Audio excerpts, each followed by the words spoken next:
Setiap hari Valentine, kita dibanjiri dengan segala sesuatu yang berkaitan dengan hati. Para pasangan membeli kartu dengan gambar hati dan balon berbentuk hati. Para perempuan mengenakan pakaian bernuansa hati dan menghiasi dirinya dengan perhiasan berbentuk hati.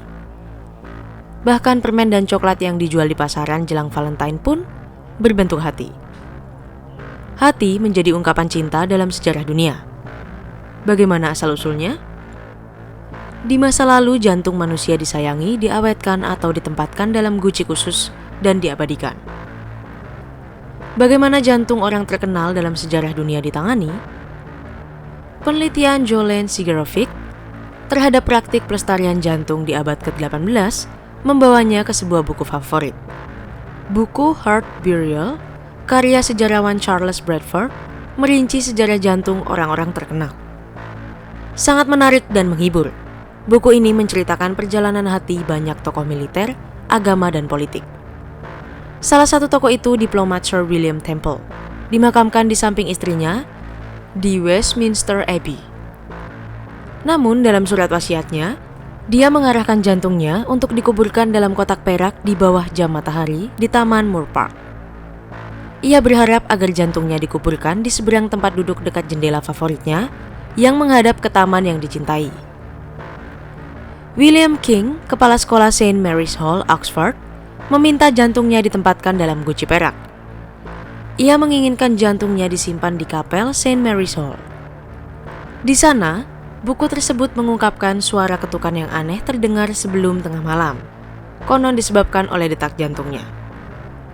Praktik menyimpan jantung di abad ke-18 sebagai lambang cinta.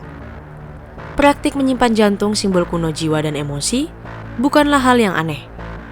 Namun bagi orang-orang di abad ke-18, hal ini juga melambangkan sepasang kekasih yang dipersatukan dalam kematian.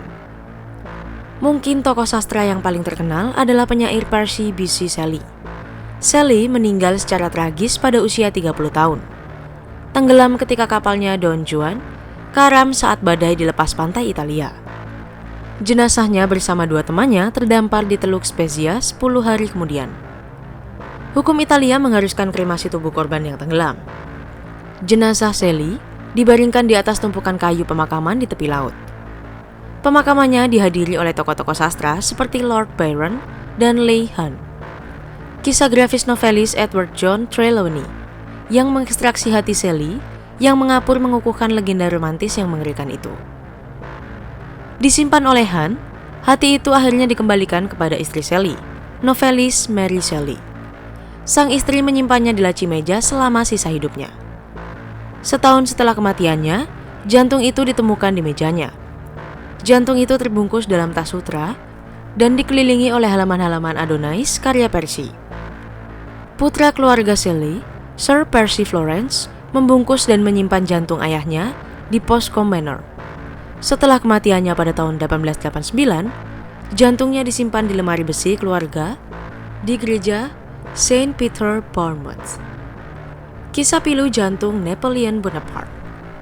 Kisah jantung Shelley memiliki kisah romantis yang tidak wajar.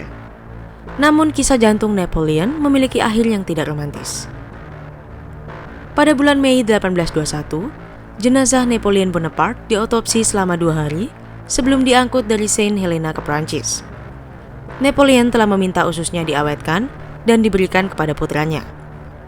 Ia juga memerintahkan agar jantungnya dikirimkan kepada istrinya, Permaisuri Mary Louise. Pada hari pertama proses pembalsaman berlangsung, pelayan Napoleon membangunkan ahli bedah. Ia memberitahu bahwa tikus terkenal di Saint Helena memakan jantung Napoleon. Diduga, ahli bedah meminta jantung domba untuk menggantikan jantung Napoleon. Kisah jantung novelis Sohor yang dimakan kucing.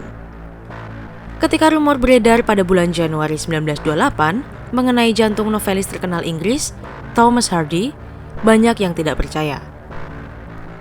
Abu Hardy akan ditempatkan di Poets' Corner, Westminster Abbey. Namun, pertama-tama jandanya meminta agar jantungnya dapat diambil dan ditempatkan dalam guci kuningan yang dibuat khusus. Guci itu akan dimakamkan di gereja St. Michael, Stinford, dekat Dorchester. Ironisnya, ahli bedah yang melakukan otopsi menempatkan jantung itu di dalam kaleng biskuit untuk sementara. Hal ini dilakukan sampai Direktur Pemakaman Charles Hanna tiba keesokan harinya dengan wadah yang dipesan khusus. Ketika Hanna tiba dan melihat kaleng yang terbalik dengan sebagian besar jantungnya hilang, dia diduga mencekik Kobe pelakunya. Kobe adalah kucing Persia favorit Hardy. Menempatkan kucing mati dengan sisa jantungnya di dalam kotak, Hanna meninggalkan kediaman Hardy. Diikuti oleh pelayat, ia melanjutkan ke Saint Michael's di mana isi kotak itu dikuburkan. Pengawetan jantung dan penguburan masih dilakukan hingga saat ini. Hal ini dilakukan terutama oleh mereka yang meminta tradisi kuno menguburkan diri di tanah suci atau tempat-tempat penting keagamaan. Namun bagi sebagian besar orang, praktik sentimental dan tidak wajar ini telah hilang. Mungkin itulah salah satu alasan mengapa saat ini kita sangat terobsesi dengan segala sesuatu yang berbentuk hati. Hati adalah sebuah isyarat simbolis terhadap tradisi yang hilang yang terpampang dalam kesadaran kolektif kita oleh para leluhur romantis kita.